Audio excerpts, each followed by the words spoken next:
Hi, my name is Natalie, and I'm doing a video today about what you always hear about.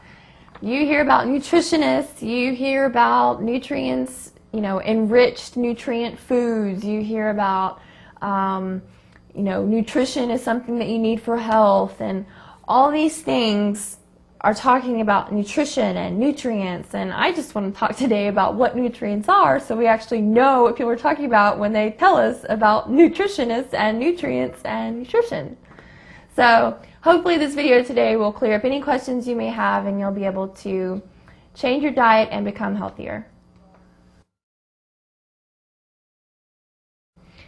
So your body is made up of nutrients. Nutrients are the building blocks that your body needs to really do anything, or to build anything, or to repair tissue, or to make a cell. Any of those things require nutrients in order to function. So a good analogy is to think about if you're trying to build a building and you don't have bricks, or if you don't have any cement, or if you don't have any wood, how would you really build that building and have it be a functioning, complete building without those materials? Well, that's the same way that you can look at our bodies. If we don't have the nutrients that we need, we're not going to be complete, we're not going to be healthy, and we're not going to have optimal functioning if we don't have the right nutrients. The first category is vitamins.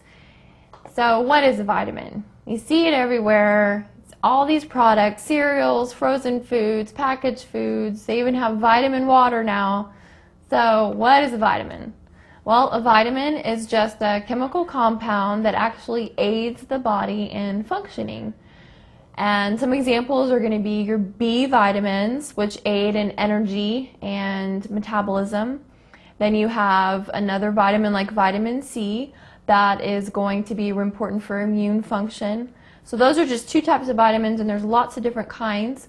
One is essential, another type is non-essential. Non-essential nutrients are going to be nutrients that your body makes, and so you don't necessarily have to have it in your diet.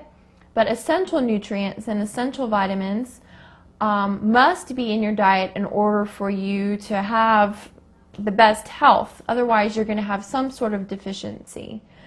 So, for example, if you are deficient in vitamin C, and back in hundreds of years ago, when people were coming across the ocean in ships, they would have scurvy because they didn't eat any fresh fruits and vegetables, so they weren't getting enough vitamin C.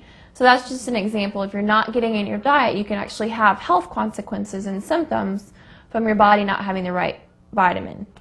And then also, it's important to realize that some vitamins influence the absorption of other vitamins.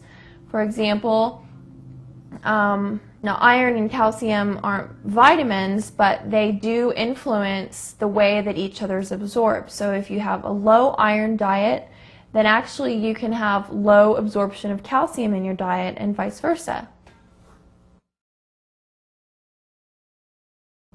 The second category is minerals. And minerals are just micronutrients, meaning that you just need smaller quantities of the minerals than you would of the vitamins. And some examples of minerals are calcium, iron, magnesium, zinc, phosphorus. So all these types of chemical compounds are also in foods and aid in the whole body working properly, all your organs, all your nervous systems, circulatory systems. Everything in your body is going to require some types of minerals to function. Carbohydrates is the next category, and carbohydrates actually provide the main energy or main fuel that your body needs to function. In other words, if you eat a piece of bread, you actually will have a short amount of time after that your body will get a lot of energy from it. So a lot of people, right before they work out, they'll eat a certain amount of carbs in order to give themselves energy to work out. And then also, carbohydrates are composed of sugars. Now, a lot of times when you hear sugar, you may think, okay, I know I'm supposed to avoid sugar, but there's actually good sugars that your body needs. For example, glucose, which is found in breads and grains. And then you have fructose, which is found in fruits. And then you have galactose, which is a sugar that is found in milk.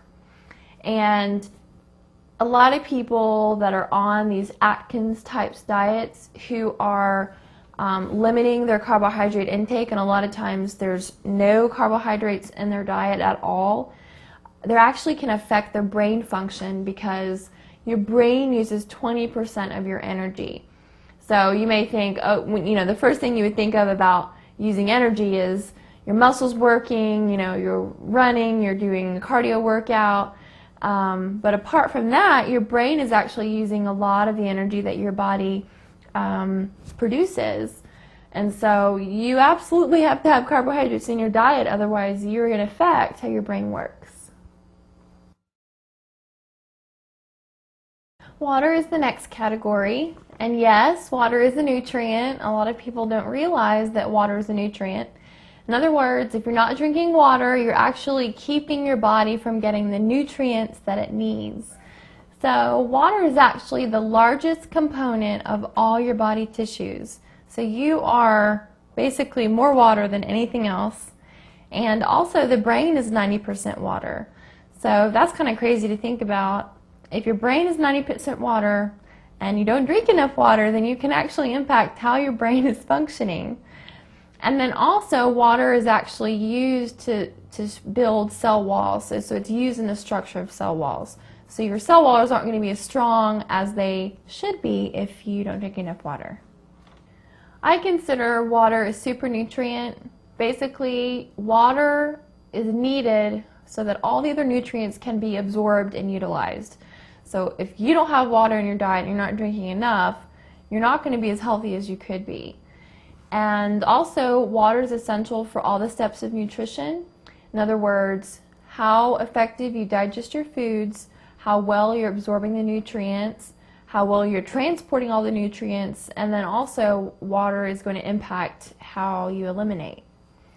Another cool fact to know is that 10% water change in your body. So in other words, if you lose 10% of your water weight, you actually can have significant health problems, and that's documented research. You can feel it and it's out there. You're definitely going to know that there's something different, something's going on in your body, and that's just based on 10% water loss. 20% water loss actually results in death. So 10% loss is actually pretty easy to do, especially with, I think the majority of people don't drink enough water on a daily basis. Now, when your body needs water, you actually will start craving it. And a lot of people think that the first indicator would be thirst. If I get thirsty, okay, I'm going to drink some water. But actually, you get a certain percentage of the water that your body needs from the foods you eat.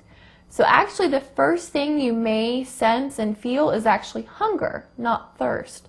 So if you're, on a weight loss program, a lot of times they'll tell you, start drinking a lot of water. And the reason behind that, not only because it's going to help your metabolism and all other sorts of things, but you'll actually reduce your hunger pangs.